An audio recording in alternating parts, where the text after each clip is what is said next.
Well, good morning. This is Barry Odell with the Church of Christ at Mammoth Spring Facebook page. It is Tuesday morning, November 30th, 2021. I'm a couple minutes behind. Sorry about that. But good to have everybody here this morning, folks joining on the stream. Good morning, Lyle. Good morning, Gail. I see some others are on the stream as well. I've also cross-posted over to the Near Churches page, and we typically have a couple viewers over there. Hey, Paul and Diana. Good to have you guys. A little under the weather, eh? Well, sorry to hear about that, but glad you're here today. As always, guys, as we're going through the stream, if you have any questions or comments, feel free to use the comment section, and I will address them when I see them. So it's been a few days. It's been a week today since we had our stream. Hope everybody had a good Thanksgiving holiday, a few days off, and we're going to get back at it. So we are working our way through the book of Ezekiel, and right now, or today, we are going to look at Ezekiel chapters 29 through 32. So I've kind of grouped some chapters together. Last time we were together, what did we do? Like 25 through 28, something like that. But basically for the first 24 chapters, God, through Ezekiel, is talking about the impending destruction and captivity of Babylon, specifically with his people. Beginning in chapter 25 and then through chapter 32, God, again, through Ezekiel, looks at a variety of other nations. And so from last time we were together, when we studied chapters 25 through 28, the prophet addressed the Ammonites, the Moabites, the Edomites, Philistines, Tyre and Sidon. And so, beginning in chapter 29, another nation comes into focus, and that is Egypt. So remember, at this period in time, the king of Babylon is Nebuchadnezzar, and this is the dominant world empire of the time. And they're in the process of taking, let's just say, taking everything. It's not just Judah and Jerusalem. It's anybody near that area that is subject to the power, to the dominance, if you will, to the occupation, maybe that's a good way to put it, to the occupation of the Babylonians. And so again, the Ammonites, the Edomites, Tyre and Sidon, all of these people geographically are right around the Promised Land.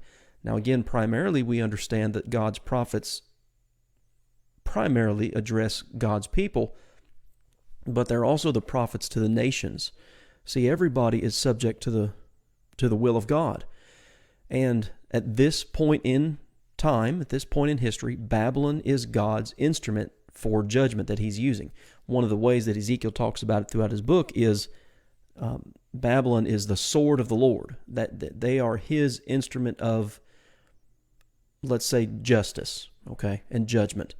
So, here beginning in chapter 29 through chapter 32, the nation of Egypt is addressed, and they are going to be defeated by Nebuchadnezzar and the Babylonians as well.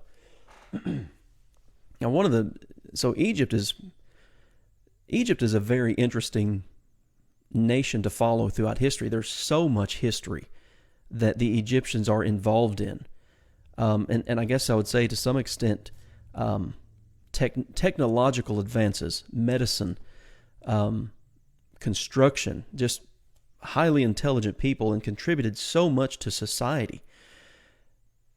But they're still subject to God, okay? They have become arrogant, as is the case with all these other nations that have been addressed, and they're going to be held accountable. And again, the Babylonians will be the sword or the instrument through which the Egyptians will be held accountable. So if you're looking at a biblical map, of course where the Promised Land is. Well, as you move south and west, you come into Egypt, the Nile River, northern Africa. All of these people are subject to Babylon. So chapters 29 through 32 addresses Egypt specifically, and obviously we're not going to read all the verses, but we'll just note some things that come out in the text. First thing that we see here in chapter 29 is the way Ezekiel dates his book repeatedly. So when you go back to Ezekiel chapter 1, he talks about it. Let's see, Ezekiel chapter 1 and verse 2. It says, on the 5th day of the month, which was in the 5th year of King Jehoiakim's captivity. Well, that captivity began in 597 BC. So the book dates itself here in chapter 1 at 592 BC, all right, the 5th year of Jehoiakim's captivity. Well, here in chapter 29, it is the 10th year of Jehoiakim's captivity. So that would be 587 BC when this proclamation or this oracle comes out against the nation of Egypt. Set your face, son of man, set your face against Pharaoh, king of Egypt. That's chapter 29 and verse 2. And he says, I am against you, beginning there in verse 3, O Pharaoh, king of Egypt, O great monster who lies in the midst of the rivers, who has said, my river is my own, I have made it for myself. One of the interesting things that we see throughout the history of Egypt, and particularly I would say from the biblical text, is its polytheism, the worship of many gods. So, for instance, when you have the Exodus, okay, when the Israelites are led out of Egyptian captivity, one of the things that God says in Exodus chapter 12 and verse 12 is that He is going to execute judgment upon all the gods of the Egyptians. Now we know that God's people fell into the pit of idolatry. We know that, but they were eventually, what you might say, cured of that problem, and specifically that took place during Babylonian captivity. They never struggled with that again. But the Egyptians historically were polytheists, and when God makes that exclamation there in Exodus, as it's recorded in Exodus 12 and verse 12, and you look at those 10 plagues, each of those plagues was a strike against an Egyptian god. And so, well, what's mentioned here in Exodus, or rather Ezekiel 29, is this great monster who lies in the midst of the rivers. Again, when you look at the placement of Egypt, and of course you have the Nile River, you have the Nile River Delta, an extremely fertile, well-watered piece of land. Egypt, well, they became arrogant over time, as if they were the source of all of their wealth and profit, if you will, and fertility, geographically speaking. And that's how God calls them out. And He calls them this great monster who lies in the midst of the rivers. Well, that's probably a reference to those Nile River crocodiles. You don't mess with those guys. Well, that's kind of the picture here. As a human, I wouldn't go up and try to pet a crocodile. God says, well, I'm going to draw you out. I'm going to hook you. I'm going to pull you out, and you're going to, as you continue reading here in chapter 29 down through verse 7, I'm going to bring you out of the midst of the river. Verse 4, I will leave you in the wilderness, you and all the fish of your rivers. You shall fall on the open field. I'm bringing you down, basically, from a very powerful and profitable position.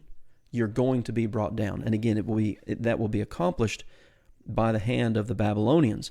And one of the reasons that, and this is common among the judgment of these nations. So just for instance, you could read the book of Obadiah. It's specifically addressed to the Edomites.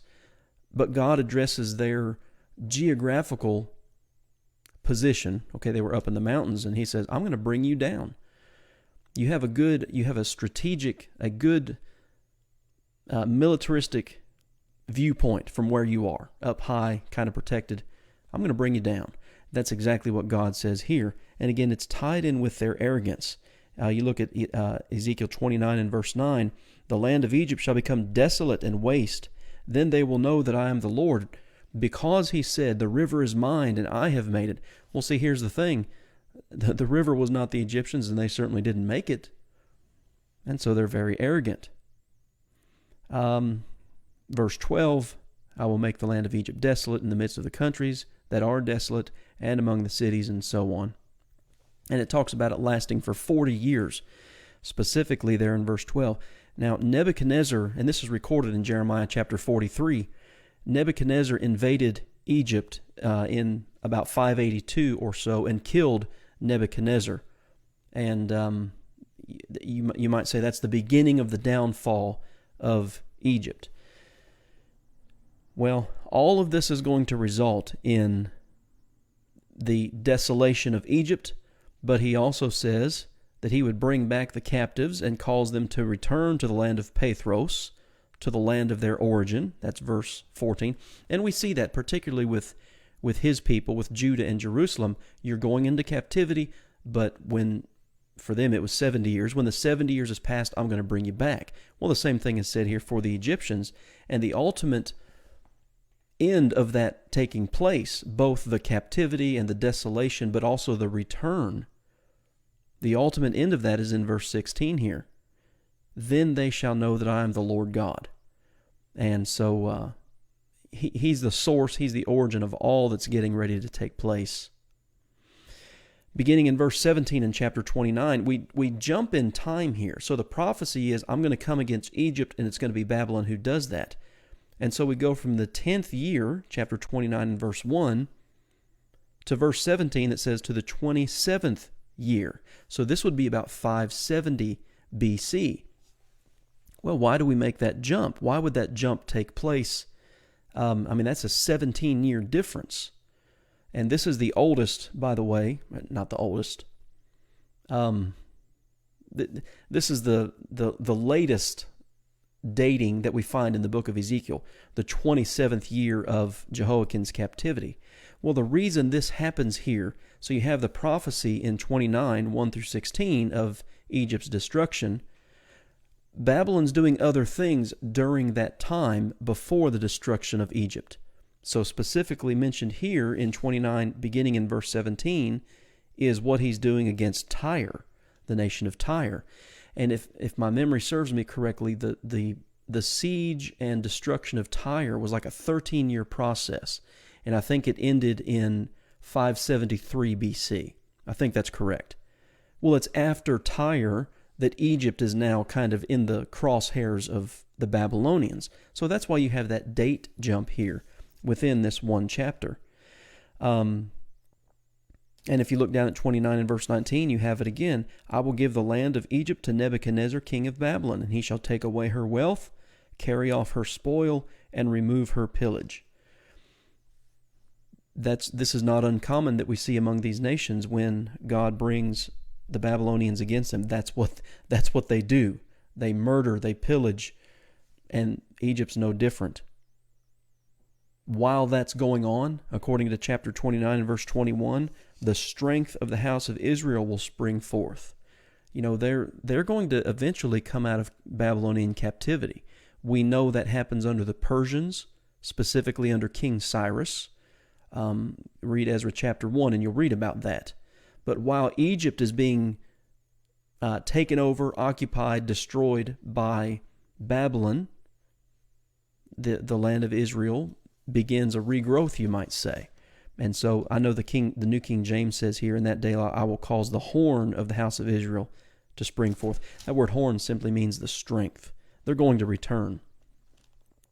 So what chapter 30 does is it goes further, but it just gets a little more specific with the cities in Egypt and the fact that they are going to be brought down. He talks about Ethiopia, verse 4, Libya. All of this is in northern Africa, right around Egypt, the Nile River, all of that region. Migdol and Syene, verse 6, they're going to fall by the sword, and of course the sword is Babylon. Look at the end result of all this again, verse 8, then they shall know that I am the Lord when I have set a fire in Egypt and when she is destroyed. You jump down to verse 10, how's this going to happen? By the hand of Nebuchadnezzar, king of Babylon. You know, it's interesting what people do with the prophetic books is they'll read a chapter like this and they look in our future for things like this to happen in the future and the end of time and the return of Christ, and that has nothing to do with what we're reading here. These things were accomplished 500 years before Christ was even born. Keep it in its context.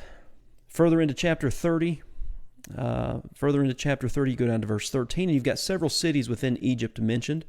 Verse 13 mentions Noph, N-O-P-H. Well, that's Memphis. That was an ancient capital of Israel. Pathros, that's upper or northern Egypt. Verse 14 talks about No. He will execute judgments in No. Well, that's another name for Thebes. All of these, again, are cities of Egypt. They're all going to be destroyed. You look at verse 19, you have it again. Then they shall know that I am the Lord. See, he's writing this down. He's preaching this message in that day. And when all this comes to pass, people are going to be able to remember and look back and say, well, they told us this would happen, and here we are. And that the God of Ezekiel, he is truly the God. It says that again in verse 25, and it says it again at the end of verse 26. It's repeated time and time again. Chapter 31, Egypt is talked about as it's illustrated, its desolation is illustrated as chopping down a big tree. And what illustration is used here is with Assyria. Assyria, God says, was like a cedar in Lebanon. Well, it was cut down. The Assyrians were cut down. And just like they were cut down, the Egyptians will be cut down too. Let's see. Chapter 31, beginning in verse 15, has some interesting language in it. It says, Thus says the Lord God, in the day when it went down to hell, I caused mourning, I covered the deep. So this word hell appears 3 times here, beginning in verse 15, towards the end of the chapter here. Verse 15, and then it says it again in verse 16, I made the nations shake at the sound of its fall when I cast it down to hell. And then again in verse 17. This word hell in the Old Testament is the Hebrew word Sheol.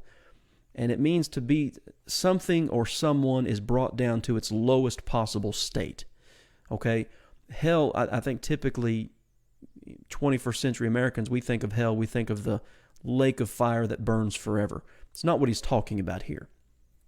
Again, just like Assyria was cut down, like a big glorious tree was cut down and everybody would feel its effects, the same thing is going to be happening to Egypt.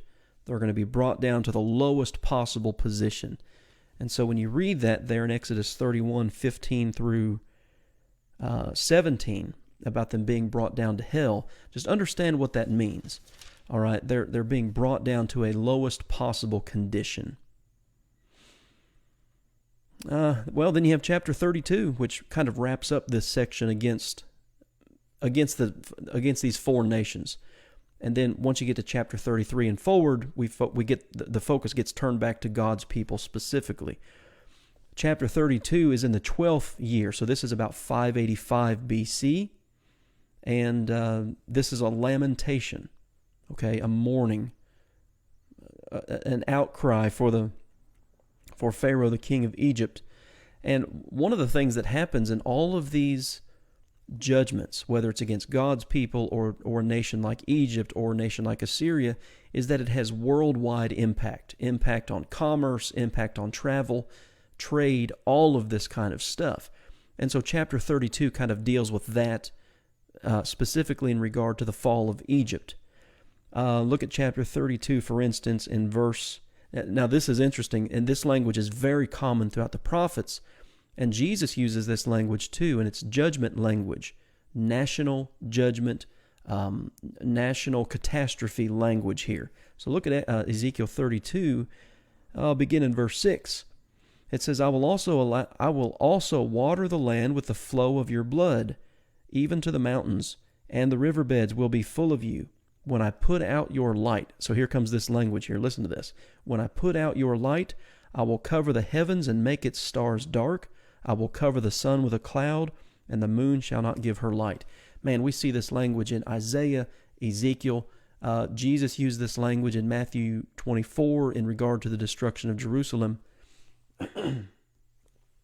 And so this language is very common in discussing national calamity, national disaster, specifically at the hands of God. And the way to remember what it means is exactly what it says there at the beginning of verse 7, Ezekiel 32:7, when I put out your light. Okay, we've heard that type of language before. Hey, good morning, Miss Barbara. We've heard that type of language before of maybe one person talking to another, say, I'm going to knock your lights out. We know what that means. And that's what God's going to do to the nation of Egypt. He's going to put their lights out. the sun and moon are literally not going to be darkened. This is political downfall, a disruption in world, again, travel and trade when a major nation like this falls. You look at Ezekiel 32 and verse 11, the sword of the king of Babylon shall come upon you. Well, again, that's the instrument that God has chosen to use. The end result of it will be, verse 15, then they shall know that I am the Lord. It would be interesting to count how many times that phrase is used in Ezekiel. What he then does in the end of chapter 32 to kind of assure Egypt that they're going to fall is, he's like, well, think of all these other nations. All right, verse 22, Assyria. They are where you're going. Okay, they've fallen. That's where you're going. Verse 24, the Elamites. The Elamites, if you go back to Genesis chapter 10, they are descendants of Shem, the son of Noah. Verse 26, Meshech and Tubal. Again, you go back to Genesis chapter 10, those are descendants of Japheth, who is another son of Noah. The Edomites, verse 29. So where all of these other powerful people have fallen, Egypt, that's where you're going. You're going down. And it's going to be by the hand of Nebuchadnezzar, king of Babylon. So all of these nations are mentioned, and they've all come to the same end. And it's all going to lead to, then they shall know that I am the Lord. All right, God's in charge here of these nations.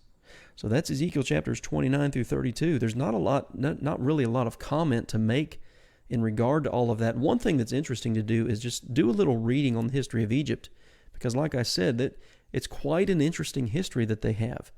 And they had, over the years, contributed so much to societies. But just as is the case with every other nation, they became proud. They thought that they were their own source of wealth and knowledge and political dominance, let's say, and they failed to recognize the God of heaven. And the ultimate conclusion is, with all of these judgments that are coming and that have already come to other nations, then you will know that I am God. I am God. And your gods are, well, they aren't gods. So, anyway, Egypt's going down. All right, guys, that's that's Ezekiel 29 through 32. I appreciate y'all being on here today. I don't see any questions or comments. So we'll come back tomorrow, and I think we'll just do chapter 33 tomorrow. Man, Ezekiel 33 is a great chapter. There's a lot to be taken from this chapter. So let's just do one tomorrow. Hopefully you can be back here tomorrow at 11 and join in. Thanks, Michelle. Listen, everybody, hope you have a good day, and I hope to see you back here tomorrow at 11 o'clock, and we will... So can we look up the maps from that day? Typically, Diana, in the back of your Bible, there will be biblical maps. And yes, there are, man, just Google it. Google biblical map of Egypt, something like that. And it'll have all of the ancient cities marked and all of that for you. All of that's available. Yeah, and yeah, so you can then see the region like it was back then. In that one book I shared with you a few weeks ago, it's by Rose Publishing.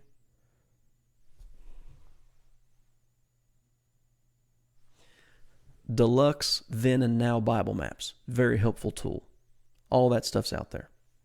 All right, guys, thanks again, and hope to see you back here tomorrow at 11 o'clock.